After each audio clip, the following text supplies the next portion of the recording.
और इसमें जो हमारे अभी इनके पहले केएम सिंह जी के पहले जो सीएमओ थे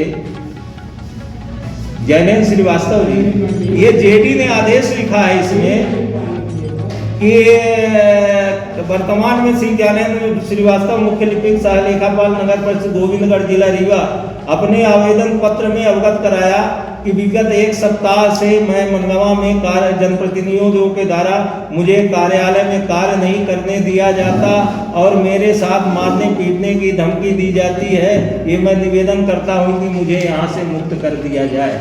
ऐसा नगर परिषद में अधिकारियों के साथ होता है। जबरदस्ती प्रस्ताव लिखाया जाता है, जबरदस्ती कहीं एनओसी नहीं ली जाती, नगर राजस्व से ली जाती नहीं, कहीं से जबरदस्ती प्रस्ताव लिखाए जाते हैं। अभी जो केएम सिंह जी आए हैं, अभी 16 जनवरी को बैठक थी सामान्य, उन्होंने कह दिया कि मैं बिना जो प्रस्ताव अगर गलत है उनको मैं नहीं लिखूंगा, आप गलत प्रस्ताव लिखाएंगे तो मैं लिखूंगा नहीं। और उससे जो है कहीं में कहीं इनके केएम सिंह के आ जाने से कहीं में कहीं सुधार संस्था में हो रहा है। लेकिन ये जरूर है कि इस कार्यक्रम में उनका नाम चूंकि फ्लैक्स में नहीं छपा, शिलालेख नहीं लगा, लेकिन कार्ड में उनका था, तो उनका इतना बड़ा सबसे ज्यादा अगर क्षम्य योग्य कोई नहीं है तो माननीय एसडीएम साहब, जो मंच में रहकर और उन्होंने हमारे विधायक और जनता के मनगांव विधानसभा और ये भी नहीं, ऐसे विधायक रीवा जिला में सर्वाधिक मत प्राप्त करने वाले हैं। 78,912 और 31,712 वोट से चुनाव जीते और 8 विधानसभाओं में सबसे ज्यादा मत प्राप्त किए। ऐसे संसदीय भाषा का उन्होंने प्रयोग किया एक पार्षद और उपाध्यक्ष होते हुए। और ये भी मान लीजिए कि मंच में अध्यक्ष श्रीमती बूटला बंसल उपस्थित थी। और मैं तो यहाँ तक कह देना चाहता हूँ कि 4 पार्षद वर्तमान के कलेक्टर और कमिश्नर की जांच में अयोग्य हो चुके हैं। श्रीमती बूटला बंसल जो अध्यक्ष हैं, इनको जो है भ्रष्टाचार में ये इनको जो है अयोग्य हो चुके हैं। अब ये है कि कलेक्टर को अधिकार है धारा 1961 की म्युनिसिपल एक्ट में 41 के तहत इनको अयोग्य किया जा सकता है। लेकिन मैं आपके माध्यम से ये जनता को अवगत कराता हूं कि जिनके अभी हमने कहा जिनके महल शीशे के होते हैं वो खपड़ेल में पत्थर नहीं मारते। हम अपने विधायक जी के माध्यम से उनके दिशा निर्देश में उनका प्रतिनिधि होने के नाते मैं ये प्रतिलिपियां भी आप लोगों को दे रहा हूं।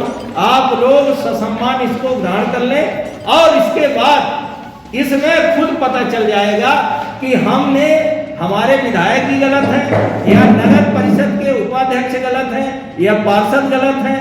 पार्षद अपने लड़के बच्चों की नौकरी दिला के और ये जो है निर्माण कमेटी जो कपूरे लाल सोनी का बार बार नाम आ रहा था, ये तो इस्तीफा दे के रखे हैं। इसके बाद भी पीआईसी में कहते हैं कि मैं काम कर रहा हूं और ये उपाध्यक्ष तो पीआईसी में भी कोई मेंबर नहीं है। इन्होंने उपाध्यक्ष वो होता है शिक्षा समिति का पदेन सभापति होता है, लेकिन उन्होंने दूसरे को बना के रखा है। तो और 3-3, 4-4 पार्षद पीआईसी के इस्तीफा दे चुके हैं। बैठक नहीं होती, 4-4 माह बैठक नहीं होती, जबकि नियम ये है कि 3 माह में एक बार बैठक होना आवश्यक है और हो सके तो 15 दिन में भी हो जाए और नहीं तो 7 दिन में। ये तो परिषद का है। ये सही बात है कि विधायक जी का जो उन्होंने असंसदीय भाषा का प्रयोग किया है उसकी हम घोर निंदा करते हैं और जो हमसे जुड़े लोग हैं उनसे ये कहेंगे कि आने वाले समय में माननीय विधायक जी हम लोग निवेदन करेंगे कि इसमें कठोर कदम उठाएं। और उन्होंने हमारे विधायक जी ने कहीं भी माननीय गिरीश गौतम जी का कहीं भी अपने शब्दों से अपमान नहीं किया है। वो हर जगह माफ कर रहे हैं कि सुधार हो सकता है, लेकिन हमने कहा ना लहजा बताता है इंसान कैसा है।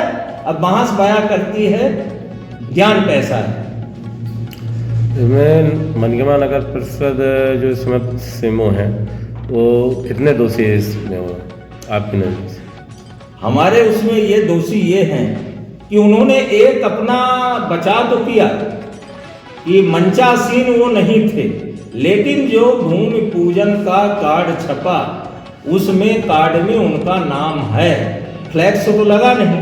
और ये भी सही बात है कि संविदाकार ने कार्यक्रम कराया, उसमें सीएमओ वर्तमान सीएमओ वहाँ पर दिशा समिति में भी वो थे। 3:30 बजे के बाद वो कार्यक्रम में आए और मैंने जो फोटो देखा, फुटेक्स देखा, उसमें वो मंच में नहीं थे, मंच के बाहर थे।